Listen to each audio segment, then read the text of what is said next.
Hola, buenas noches, Dios les bendiga. Es un gusto estar por acá con ustedes compartiendo la palabra. Vamos a aprovechar el tiempo y vamos a meditar en la segunda epístola del apóstol Pedro, capítulo 3, segunda epístola del apóstol Pedro, capítulo 3. Vamos a estar meditando acerca de la promesa de su venida. Nosotros los que hemos creído, puesto nuestra fe en el Señor Jesús como nuestro Salvador, como el dueño de nuestras vidas, sabemos que Él así como se fue, dice Hechos capítulo 1, pues así también va a regresar. Entonces esperamos su segunda venida, amén. Y nada más quiero ponerlo en contexto en relación a este capítulo que vamos a estar meditando. Algo que llama la atención es que siempre que hay eventos parecidos a los que hemos estado sufriendo durante este año, la gente tiende a hacer toda clase de lucubraciones con respecto a desde el fin del mundo hasta cosas así ya de que viene el Señor y cosas por el estilo. Y a veces eso ocurre porque ignoramos las cosas que dicen las Escrituras. No conocemos los tiempos que el Señor ha revelado en su palabra acerca de los momentos, de las circunstancias que giran alrededor de su segunda venida. Por ejemplo, cuando en la década de los 90 Irak invadió Kuwait y Estados Unidos junto con los aliados hicieron la guerra llamada del Golfo Pérsico, pues la gente ya pensaba que ese era el Armagedón, ¿no? Y hasta se escribieron libros con respecto a eso. Cuando en el año, si no mal recuerdo, de las Torres Gemelas, en el 2001, ya no me acuerdo bien, ocurrió la destrucción de las Torres Gemelas de Nueva York a través de este atentado terrorista, pues, y se armó toda una conflagración a nivel mundial. Pues ya también pensaban que prácticamente iba a venir una tercera guerra mundial, ¿no? Y así por el estilo ha habido eventos que luego hacen a la gente pensar si esto será esta pandemia, como le han llamado, ¿verdad? Ahí no vamos a entrar en dimes y diretes, ¿verdad? Pero algunos piensan que esto es principio de dolores, pero cuando estudiamos las Escrituras y vemos lo que el Señor dice, esto no es principio de dolores. Podríamos afirmar muchos a veces dicen, no, es que Cristo ya puede venir en cualquier día. Y sí está bien, Cristo puede venir cualquier día, pero conforme a lo que dicen las Escrituras. O sea, no es cualquier día. Hay una serie de acontecimientos que tienen que girar alrededor de ello. Y tenemos que estar atentos a ellos, conocerlos, los que dicen las Escrituras. Ahorita no nos vamos a detener en ello. Pero sí sabemos los cristianos que el Señor va a venir por segunda ocasión y eso sí es un hecho real. Y tenemos que estar preparados para ello. Déjeme decirle que Pedro está escribiendo esta segunda epístola ya como una carta de despedida. Pedro está, como él dice en el capítulo 1, a punto de partir de esta tierra. Él ya sabía que prontamente iba a ser juzgado y que prontamente iba a morir. Pedro murió a manos del emperador Nerón entre el año 68, 69, una cosa así, antes de que fuera destruido Jerusalén, y fue crucificado de cabeza. Y Pedro escribe estas cosas, si usted lo lee con atención ahí en su casa, vaya a estudiar esta escritura, ahí toda la epístola, son 3 capítulos muy sencillos. Él quiere exhortar a los cristianos a que estén preparados, bien cimentados para las cosas que van a venir. Ahí básicamente Pedro en su primera epístola y en su segunda epístola trata de 2 problemas principales a los que se enfrenta la iglesia. En la primera epístola del apóstol Pedro, a los expatriados, como él les dice, a cristianos que estaban dispersos por causa del evangelio, que habían sido perseguidos por causa del evangelio, les dice que no debe de extrañarles los tiempos de tribulación y a veces de persecución que puede venir de afuera hacia la iglesia. Hay 2 principales fuentes de oposición en la iglesia y de las que nosotros tenemos que estar bien alertas. La primera es toda aquella oposición, toda aquella tribulaciones, todos aquellos acontecimientos que vienen de afuera hacia adentro de la iglesia. pues toda la gente que persigue a los cristianos, cuando somos rechazados por anunciar el evangelio, cuando somos, se nos relega en nuestras familias por causa del evangelio, por causa de vivir una vida diferente, cuando por causa del evangelio, por causa de ser honestos, de llevar una vida santa, íntegra, pues la gente que no conoce el evangelio, pues ahora sí que se levanta como un enemigo en contra de nosotros. La iglesia en estos tiempos está siendo perseguida. Usted, aquí pues estamos a lo mejor muy cómodos, pero en lugares como China, la iglesia es perseguida. En lugares como el Medio Oriente, la iglesia es perseguida. Los cristianos son asesinados por causa de su fe. En muchos lugares la gente se esconde para reunirse, ¿verdad? Y la situación en muchos lugares del mundo no es fácil para los creyentes. Esa es la oposición que viene de fuera. Y Pedro en su primera epístola anima a los creyentes a que se mantengan firmes en el Señor, creciendo, fortaleciéndose en Él, confiando en sus promesas. Y bueno, usted también puede estudiar con calma la primera epístola de Pedro. Pero en su segunda epístola, Pedro va a hablar acerca de otro peligro que en ocasiones puede ser más, pues no sé, yo creo que un poco más difícil, porque cuando la iglesia es perseguida por causa del testimonio, cuando la iglesia es perseguida por causa del evangelio, cuando la iglesia es perseguida por causa de vivir una vida que agrada y que honra a Dios, la iglesia es fortalecida, la iglesia es purificada, la iglesia es depurada, y los que somos verdaderamente, o los que se dicen verdaderamente cristianos, o se afirman y salen más purificados, como dice Proverbios, que el oro, ¿verdad? Salen como el oro, purificados, y ahí se nota quiénes son y quiénes no son, ¿verdad? Cuando la adversidad viene de afuera. Pero hay otra adversidad y otra situación en la que la iglesia puede peligrar, es la situación que viene de adentro de la iglesia. Cuando la iglesia desde dentro es corroída, cuando la iglesia desde dentro es corrompida, cuando la iglesia desde adentro es infiltrada, cuando la iglesia desde adentro ella va perdiendo esos principios, esos valores de vivencia que el Señor quiere que nosotros tengamos en nuestra vida día a día. Cuando eso ocurre, a veces es tan sutil y eso es tan destructivo, más destructivo que a veces aquello que viene de afuera hacia adentro. Por eso una de las cosas que también hace el enemigo, antes que a veces pegarle de mamporrazos a la iglesia, pero se los pega el diablo a la iglesia cuando la iglesia se levanta como un verdadero vocero, como un verdadero heraldo, y cuando la iglesia empieza a ser una iglesia pues que se levanta en contra de la injusticia, cuando la iglesia se levanta en contra de la opresión, cuando la iglesia se pone ahora sí que a la vanguardia y empieza a despertar y a anunciar las virtudes de aquel que nos llamó de las tinieblas a su luz admirable. Entonces el diablo a veces nos pega un mamporrazo. Pero a veces otra de la estrategia, como le repito, que el diablo utiliza es infiltrar a la iglesia y mermarnos, carcomernos por adentro a través de las divisiones, a través de la apatía, a través de la indiferencia, a través del conformismo, a través de ver la vida así como el cristianismo como simplemente una religión que acalle nuestra conciencia. Y cuando la iglesia permite que se levanten falsos maestros, falsos profetas, cuando nosotros damos lugar, nuestro oído, en lugar de ser fieles estudiantes, fieles obreros, fieles gentes que se metan a estudiar la palabra, considerar la palabra, escudriñarla, meditarla, vivirla. A veces solamente nos conformamos con los cornflakes espirituales que vemos en YouTube, con los Choco Crispies que vemos ahí en las redes sociales, cuando solamente nos alimentamos de esa palabra fácil y ligera, eso tarde o temprano va a causar que nuestro cristianismo se vea menguado y seamos cristianos mediocres y débiles, ignorantes, desapercibidos. A veces nos llenamos de orgullo y pensamos que porque tenemos, entre comillas, nosotros mismos decimos que tenemos una buena doctrina, ya eso nos conforma para solamente tener esa parte intelectual en nuestra mente o en nuestro corazón.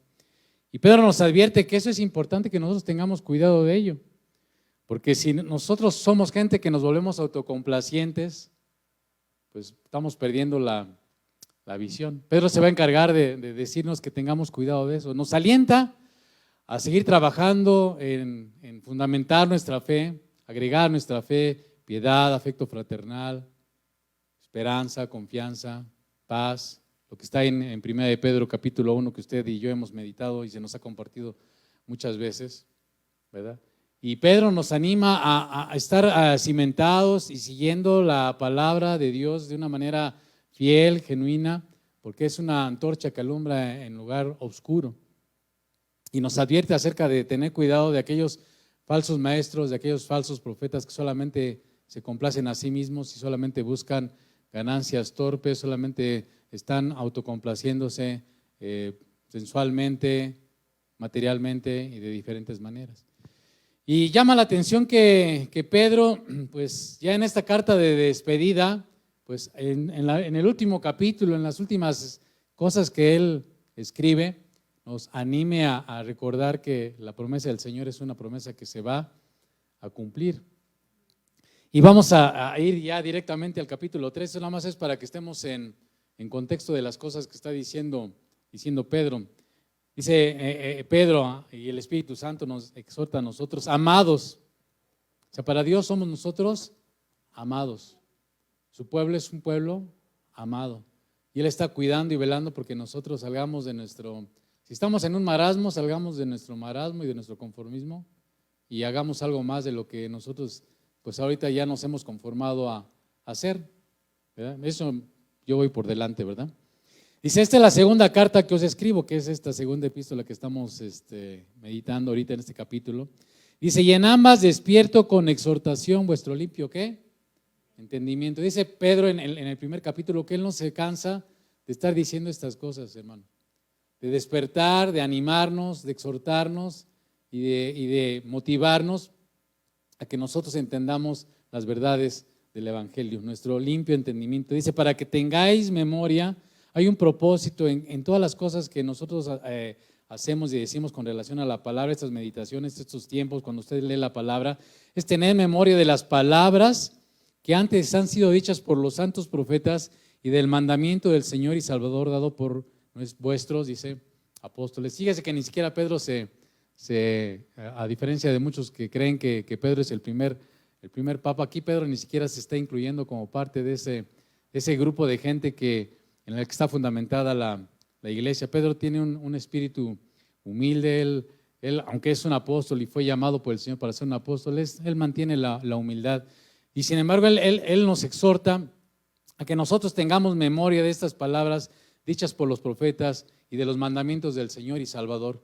Si tú no has tenido toda la oportunidad de hacer a Jesús tu Señor y Salvador, hoy es el tiempo para que tú puedas hacerle tu Señor y Salvador, porque es la única llave de acceso para estar delante del Padre. Y Pedro nos anima a que nosotros tengamos estas cosas como un recordatorio, ¿verdad?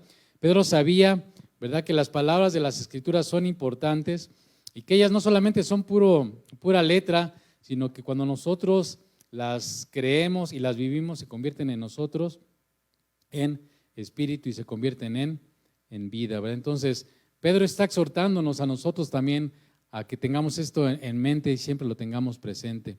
De ahí Pedro entra, vamos al versículo 3, esto que estamos haciendo se le puede denominar un sermón expositivo, vamos a ir tratando versículo por versículo de una manera ligada y entender por qué una cosa va ligada a la otra. Dice el versículo 3, sabiendo primero esto, fíjese hermano, que en los posteros días, desde que Pedro escribe esto ya se le pueden llamar que son posteros, ya estamos en los días finales de esos tiempos a que Pedro escribió ahorita, pues ya más o menos ha habido 2000 años, ¿verdad? Pero dice Pedro que en los postreros días van a venir gente burladora, gente que no va a creer, gente que va a hacer escarnio, que va a hacer mofa de estas creencias que nosotros tenemos y de esta fe que nosotros profesamos. Y estos burladores, estos falsos maestros, estos falsos profetas van a andar según sus propias concupiscencia. Está hablando de gente que es carnal, como le dice Pablo a Timoteo, gente impía, gente que tiene la piedad por ganancias, por torpes ganancias, ¿verdad? que tienen apariencia de piedad, pero niegan, como dice él, la eficacia de ella. En los tiempos de Pedro ya también se habían levantado hombres que buscando torpes ganancias, como él lo dice en su primera epístola, pues pensaban que el evangelio solamente es una cuestión de negocio, que es un buen negocio ser pastor. Alguna vez estaba oyendo una meditación de alguien que le estaba enseñando a alguien en una escuela ministerial y les hacía la pregunta por qué estaban ellos estudiando ahí, y uno de ellos les contestó, pues cínicamente, voy a decirlo así, que estaba ahí estudiando porque ser ministro del evangelio es un buen negocio. Entonces, esa gente que piensa de esta manera es gente sensual, gente que está aquí predicando la palabra solamente por una cuestión a lo mejor monetaria, por una cuestión incluso hasta desde el punto de vista sexual, para aprovecharse de su posición, gente que solamente mira el evangelio de una manera corrompida y perversa, que andan, como dice Pedro, según sus propias concupiscencias, cosas son solamente, como dice el Señor, lobos rapaces vestidos de ovejas, ¿verdad? Y diciendo, estos burladores, ¿de qué? En los tiempos de Pedro y hasta estos tiempos dicen, ¿dónde está la promesa de su advenimiento? Le decía, mucha gente por no escudriñar la palabra, luego se va con la finta de, no, es que esta pandemia ya, cuando empezó decía, no, pues ya estamos hasta nosotros llegamos a discutir tonterías de ese tipo, porque no conocemos la palabra, hermano, porque el Señor dio claras indicaciones de qué tenía que pasar antes de que Él viniera. Entonces, hasta los cristianos más a veces renombrados nos vamos con o se van, ¿no? O nos vamos. Yo no soy cristiano renombrado, sino soy menos renombrado, pero nos vamos así de bruces. Y empezamos a meditar y a cavilar en tonterías y absurdos.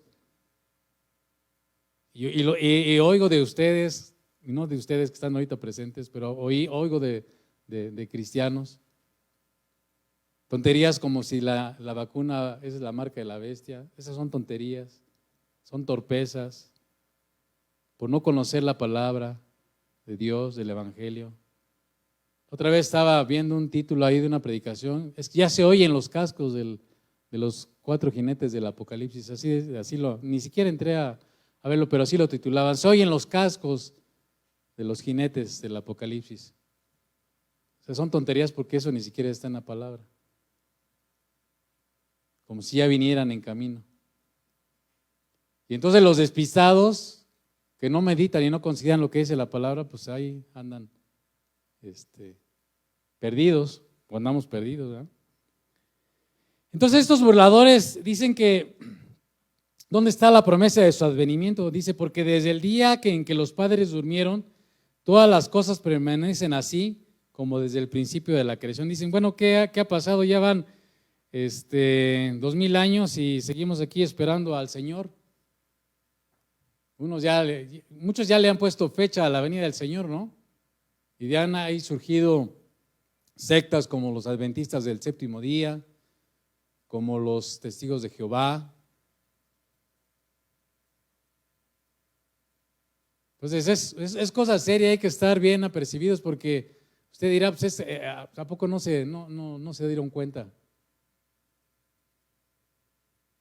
Y siguen miles de gentes, esos grupos, esas sectas, con el entendimiento tergiversado, corrompido, por no considerar lo que está en la Escritura, por no meternos a estudiar la Escritura, por no considerar lo que dice la Escritura, por no meditar en la Escritura, por no ser fieles, como le dijo Pablo a Timoteo, por no guardar la sana doctrina. Pues esos burladores dicen, bueno, desde que el Señor se fue hace 2000 años y ¿cuándo va a llegar, verdad? ¿Cuándo va a venir? Y estos burladores que andan según sus propias concupiscencias, entre otras cosas, viven una vida perdida y una vida disoluta, porque pues, al fin que dónde está la venida del Señor. Y si usted lee con atención en el capítulo 2, va a encontrarse que el Señor les dice, esos que piensan que se pueden burlar del Señor, aunque la Escritura dice que Dios no puede ser burlado, le dice Pablo a los Gálatas, en el capítulo 2 de la segunda epístola de Pedro, él pone ejemplos de que nadie se va, o sea, no hay gente que se pueda burlar del Señor y que se pueda escapar. Y pone como ejemplo a los ángeles, a la gente en los tiempos de Noé, a la gente de Sodoma, de Gomorra. Entonces, hay que tener cuidado, ¿verdad? Gente burladora, ignoran, dice la Escritura, y ahí pasamos al versículo 5, estos burladores ignoran voluntariamente, ¿qué hacen? O sea, son gente mala, son gente perversa, porque saben que son unos falaces, son unos engañadores, son unos mentirosos, son unos perversos.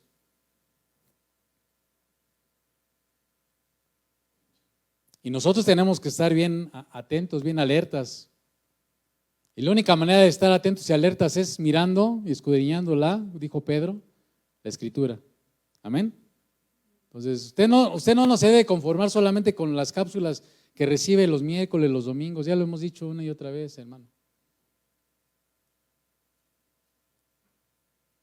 Por eso luego somos como somos, estamos como estamos, porque nada más nos conformamos con nuestra dotación del miércoles o del domingo y no está mal, pero todos los días tenemos que comer, todos los días tenemos que alimentarnos y tenemos que ser fieles escudriñadores de la Escritura. Amén. Dice, estos ignoran voluntariamente que en el tiempo antiguo fueron hechos por la palabra de Dios los cielos y la tierra. Hebreos capítulo 1 dice que la palabra de Dios es quien sustenta el universo. Jesús sustenta con la palabra de su poder el universo. Él creó con la palabra de su poder las cosas. Usted puede ver Génesis 1 y usted va a encontrar ahí que y dijo Dios, sea la luz, y fue la luz. Y todo lo que Él dijo se hizo y se cumplió. Por eso cuando usted lee el Evangelio, por ejemplo, de Mateo, donde se hace un énfasis muy particular al cumplimiento de las profecías, dice, como está escrito. Usted lee los Evangelios, Mateo, Lucas, por ejemplo, dice, como estaba escrito. ¿Cómo estaba escrito? ¿Dónde debía nacer el Mesías? En Belén de Judea. ¿Cómo estaba escrito? Que debía nacer de una virgen. ¿Cómo estaba escrito? Que tenía que morir. Y murió el Señor. Amén. Eso no lo oigo muy convencido, pero y está también escrito que Él va a venir por segunda vez. Está ahí desde los profetas en el Antiguo Testamento. Oye, hermano, ¿dónde está? Pues búsquele, hermano. Busquémosle. Ahí está profetizado. Y todas esas cosas se van a cumplir en su momento. Jesús, como una señal de que las cosas que Él había dicho respecto a su segunda venida se iban a cumplir, por eso dijo, ustedes van a ver que no va a quedar piedra sobre piedra de eso que ustedes admiran y alaban, que era el templo de Jerusalén, no va a quedar piedra sobre piedra. Y no quedó piedra sobre piedra. Cuando usted lee los acontecimientos históricos, cuando Tito destruyó con sus ejércitos de Roma Jerusalén, y usted ve la historia, usted ve de una manera impactante, cuando se empezó a quemar el templo y se empezó a derretir todas las cosas que Herodes había construido y había hecho forrado con oro, ante el fuego el oro se empezó a derretir. Y por causa de eso, los soldados romanos, una vez que empezó a disminuir la conflagración del fuego que había prendido ahí en el templo, lo que hicieron fue ir a buscar ese oro y todos los soldados en su ambición por encontrarse y buscar ese oro, ¿sabe lo que hicieron? No dejaron piedra sobre piedra. O sea, Jesús dejó eso como un testimonio de que lo que Él dice se va a cumplir. Entonces, y así va a ser también. Entonces, estos ignoran que esas cosas se crearon, que provienen por el agua y por el agua subsiste, versículo 6, por lo cual el mundo de entonces pereció anegado en agua. También usted puede ir a las referencias históricas y usted se va a dar cuenta que en prácticamente todo el mundo y muchas religiones, entre comillas, hablan de un diluvio universal. Hay una conciencia de un diluvio universal, porque es algo que ocurrió, es algo que aconteció y algo que está ahí en la memoria del ser humano, porque Dios a toda esa generación mala y perversa, de esa generación perversa que solamente pensaba en el mal, Él solamente rescató a ¿cuántas personas? a 8 personas. Solamente rescató a 8 personas y destruyó a todas ellas. Acabó con toda esa raza y solamente 8 fueron rescatados. Noé y su familia, juntamente con su esposa, sus hijos y sus esposas. Y a partir de ahí Dios regeneró otra vez las cosas. Por lo cual el mundo de entonces pereció anegado en agua. Pero los cielos y la tierra que existen ahora, y usted ve Génesis, Dios hizo un pacto de que no iba a volver a destruir la tierra por agua. Pero hay profecías que hablan de que esta tierra, esto que usted y yo vemos, va a dejar de ser. A veces la gente, por ejemplo, la gente ahorita está muy metida con la cuestión climática, ¿no? Y hay toda una revolución alrededor de la capa de ozono y del calentamiento global. Y ¿sabe qué? Los hombres no vamos a destruir la tierra. Por eso el cristiano somos bien ignorantes, hermano. Porque cuando usted oye que el hombre va a destruir la tierra, el hombre no va a destruir la tierra. El hombre no, le vuelvo a repetir, el hombre no va a destruir la tierra. ¿Sabe quién la va a destruir? Porque lo dice la Escritura, Dios. Por eso no tenemos que estar bien metidos de la palabra, para que no nos vayamos con cualquier tontería que luego la gente dice. Digo, pues no les decimos esas cosas. Pero sepa usted también que me escucha, que el único que tiene la autoridad para destruir esta tierra va a ser Él. Y Él dice que va a ser cielos nuevos y tierra nueva. Amén. Entonces, estos burladores ignoran esas cosas. Dice, los cielos y la tierra que existen ahora están reservados por la misma ¿qué? Palabra, porque Dios la va a cumplir a su tiempo, ¿verdad? Sin embargo, hay algo que lo detiene, como vamos a ir viendo ahorita más adelante, ¿no? Ahorita vamos a seguir meditando. Están reservados esta tierra para el fuego en el día del juicio y de la perdición de los hombres impíos. Y no está hablando en sentido figurado. Muchas veces dicen, es que esto está en sentido figurado. No está hablando en sentido figurado, hermano. A veces luego las cosas que las queremos tomar en sentido figurado cuando son más literales de lo que a veces nosotros nos llegamos a imaginar. Por ejemplo, él habla de que su segunda venida va a ser como en los días de Sodoma y de Gomorra. Y eso va a ser más literal de lo que usted y yo nos imaginamos. Usted ya sabe cuál es el pecado de Sodoma y de Gomorra, ¿no? El homosexualismo, el lesbianismo. Es que no nos debemos espantarnos ante lo que pasa y lo que va a seguir sucediendo. Tenemos que estar preparados, ser luz y sal, que el Señor nos ayude en ello, amén. Mas, oh amados, fíjense otra vez las buenas palabras de Pedro. Mas, oh amados, no ignoréis esto. ¿Qué nos dice a nosotros? Que no seamos ¿qué? Ignorantes. Amado, necesitamos dejar la ignorancia. Nuestro hermano pastor tiene su frase acerca de la ignorancia. Digo, no me sale porque no es mía, ¿verdad? Pero la Escritura dice, él lo dice con sus propias palabras y siempre nos está exhortando porque lo dice la palabra, a dejar de ser ¿qué? Ignorantes, hermano. El Señor lo dice en su palabra, el pueblo perece porque es un pueblo ignorante. Va más allá de ser de no saber leer o escribir. Porque a veces somos analfabetas cristianos. Porque por causa del tiempo ya nosotros deberíamos de ser maestros y saber lo que dice la Escritura. Son cosas reales, están ahí. No ignoréis esto, que para el Señor un día es como 1000 años y 1000 años como un día. No está diciendo que eso sea una regla profética. Ahí lo que está diciendo Pedro es que para el Señor no está limitado por el tiempo. Él no tiene limitaciones en el tiempo. Digamos, pues nosotros ya pasaron 2000 años, pero para el Señor no son, ¿qué? No son nada, porque Él es eterno, es lo que está diciendo Él. Si no queremos medirlo en nuestro, no, es que ya a lo mejor viene en el 2030, en el 2050, ¿y quién da más? Él va a venir cuando Él Él tiene la hora y el día. Y todo lo que tenga que acontecer antes para que cuando se llegue ese día, esa hora se cumpla, el Señor lo va a ir acomodando en su momento y en su tiempo. Porque Él es el soberano y aún sobre esas cosas Él tiene todo el dominio, todo el poder y Él merece toda la gloria por eso. Por eso el cristiano, pues, si tiene un Dios así, pues, ¿qué temeré lo que me pueda hacer el hombre? Pues si mi Dios es... a veces no tenemos palabras. Entonces, dice el versículo 9, el Señor no retarde, hermanos, su promesa. Como estos burladores piensan, no, pues ya van 2000 años. Y todos los días, incluso cuando tomamos la cena del Señor, ¿qué decimos? Ven pronto, Señor Jesús, ven pronto. ¿Verdad? Ven pronto, Señor Jesús, ven pronto, Señor Jesús. Estamos esperando anhelantes la venida del Señor, amén. Y eso nos alienta, nos consuela. Pero dice, el Señor no retarda su promesa, ¿por qué? Aunque algunos lo tienen por tardanza. ¿Por qué? Porque Él es paciente para con quienes.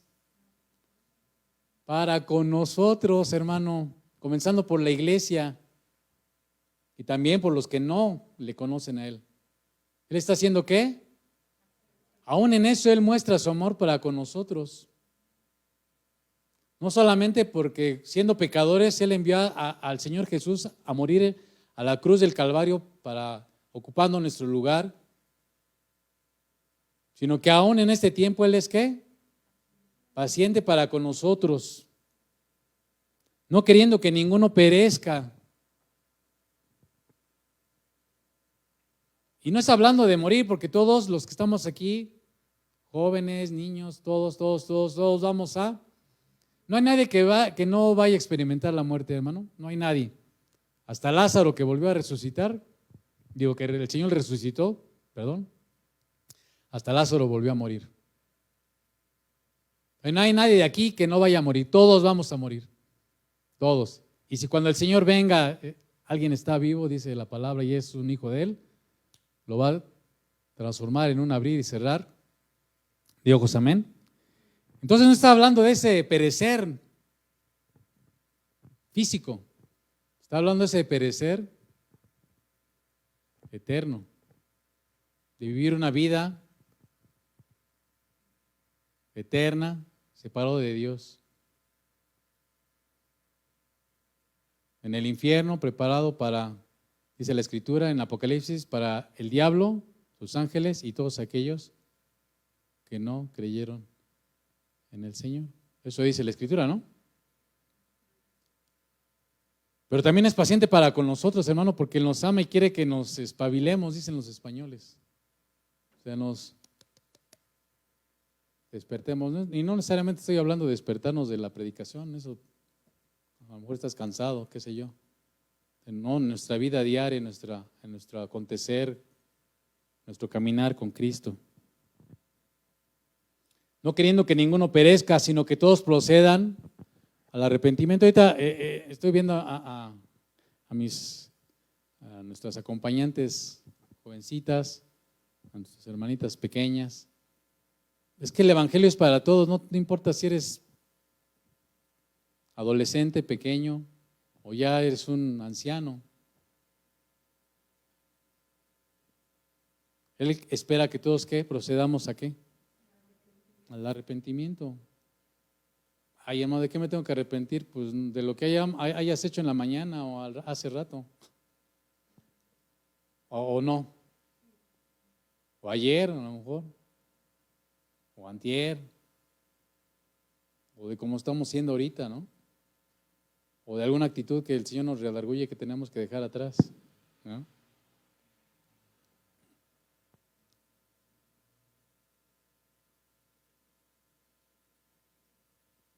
Él nos ama de tal manera, como dice hace rato, Dios es bueno. Estábamos cantando con Israel, junto con su hermano. Dios ha sido ¿qué?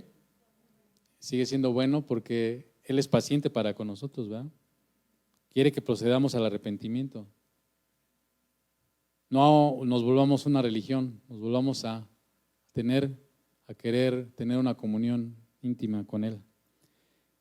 Pero el día del Señor vendrá como ladrón en la noche, en el sentido de que no hay una hora específica para ello. Solamente el Padre que está en los cielos sabe el día y la hora, amén. En el cual los cielos pasarán con gran estruendo y los elementos ardiendo serán deshechos y la tierra y las obras que en ella hay serán quemadas. Eso lo confirma Apocalipsis, usted ve ahí Apocalipsis, ¿no?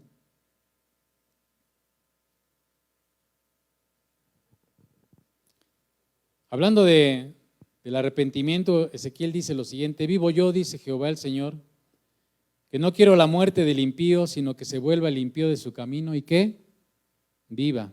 Ezequiel 33:11. Ese es el deseo del corazón de nuestro Dios, ¿verdad? Este mundo ya no va a ser destruido, ni siquiera si hubiera una tercera guerra mundial, en el hipotético caso que fuera así,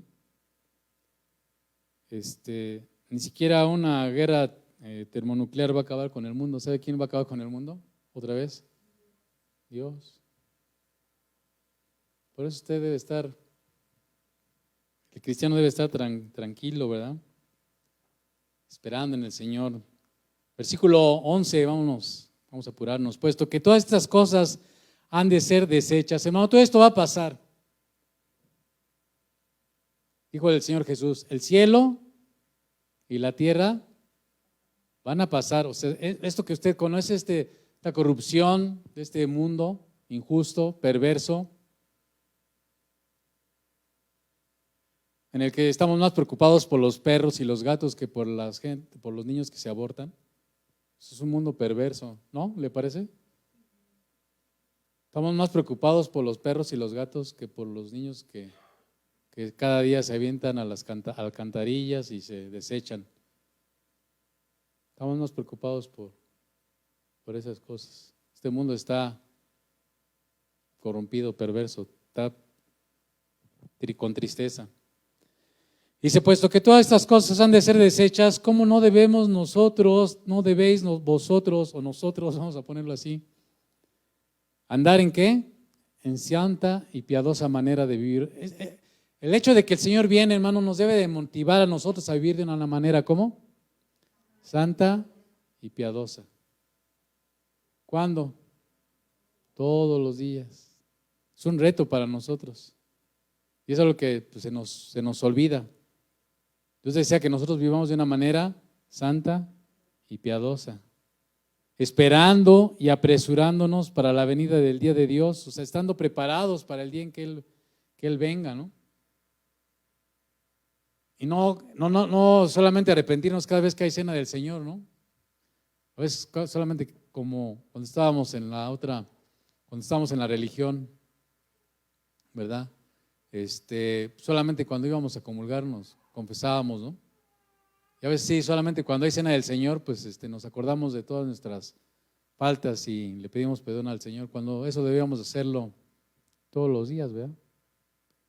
Esperando y apresurándonos para la venida del día de Dios, en el cual los cielos encendiéndose serán deshechos y los elementos siendo quemados se fundirán, ¿verdad? Entonces, esto nos debe de motivar a nosotros, ¿verdad? Isaías dice, en Isaías 65:17, dice, he aquí yo crearé nuevos cielos y nueva tierra, y de lo primero no habrá memoria, ni más vendrá al pensamiento. Por eso, esos son los dichos. Todo esto que está diciendo Pedro está en el Antiguo Testamento. Pero nosotros esperamos según sus promesas. ¿Y cómo son sus promesas? Fieles, se van a cumplir. Él dijo que iba a venir. ¿Se acuerda cuando el Señor ascendió y estaban los discípulos allá en Galilea y los ángeles le dijeron, así como le han visto que se va a ir, así como le han visto, o sea, estos ojos, o bueno, a los que les toque, ¿verdad? Así también Él va, le van a ver venir. O sea, ahora sí que no son cuentos, como la que está de moda, no son cuentos chinos, ¿verdad? Ahora que están de moda los chinos, no son cuentos chinos. Por lo cual, oh amados, otra vez, ¿verdad? Nos exhorta a nosotros. Acuérdense que Pedro ya está ahí diciéndoles, yo ya, goodbye, yo ya me voy y ahí se quedan. Y para los que se queden, échenle ganitas, ¿no? Eso no lo dijo Pedro, ¿verdad? Lo estoy diciendo yo, pero para los que nos quedamos, para los que estamos aquí, tenemos que, ¿qué? Coloquialmente decimos, echarle ganitas, ¿verdad? Por lo cual, oh amados, estando en espera de estas cosas, o sea, de su segunda venida del Señor, procura con diligencia ser hallado por Él sin mancha, irreprensible, en paz. Eso es algo que nosotros, es una responsabilidad personal. Estar listos para su segunda venida. ¿Está listo para su segunda venida? ¿Estamos listos para su segunda venida? Yo te digo que hoy no va a venir por segunda vez. Hoy este día no va a venir por segunda vez. Y a lo mejor ni mañana ni pasado. Ay, hermano, ¿por qué está diciendo eso? Porque tenemos que estudiar la Escritura. Pero si así el Señor en su soberanía dijera, mañana vengo, debemos estar preparados siempre. Amén. El problema es que mucha gente luego sí sabe algunas señales y dice, no, pues como dijo el Señor en la parábola del siervo malo, todo mi Señor tarda ¿en qué? En venir, y entonces se dedicó a la dolce vita, ¿no? A darle vuela a la hilacha. Al fin que tengo a lo mejor tiempo para arrepentirme, pero oh insensato, ¿verdad? A lo mejor tú estabas esperando esa segunda venida que sí va a venir de Él físicamente, pero a lo mejor te olvidas de que hoy en la noche el Señor ya dictaminó que vienen por tu alma y hasta aquí llegaste, ¿no? Porque hasta hoy, hasta este día, hasta esta hora, está escrito que tú estuvieras en esta tierra, amén. Bueno, entonces, tener entendido que la paciencia de nuestro Señor otra vez dice es para salvación, como también nuestro hermano Pablo nos exhorta, ¿verdad? Versículo 17, vamos a ir concluyendo. Así que vosotros, oh amados, fíjese otra vez, le dice a la iglesia, nos dice a nosotros el Señor a través de Pedro, oh amados, sabiéndolo de antemano, todas estas cosas que está diciendo Pedro, ¿qué dice? Guardaos. ¿Eso es una responsabilidad de quién? Mía. De cada uno de nosotros. Guardaos. No sea que arrastrados por el error de los inicuos. ¿Qué dice? Caigáis de vuestra firmeza. Mire que el que está firme no caiga, ¿no? Entonces, tú y yo tenemos que estar bien firmes en medio de estos tiempos. Llegamos a comentar en alguna ocasión, ¿cuántos después del encierro en el que nos metieron, cuántos iban a regresar? Ya no solamente porque pues, a lo mejor se hayan fallecido por el bicho, ¿no? Sino hablando aún en sentido espiritual, ¿cuántos se quedaron ya ahorita en el camino? ¿Y cuántos se van a seguir quedando en el camino?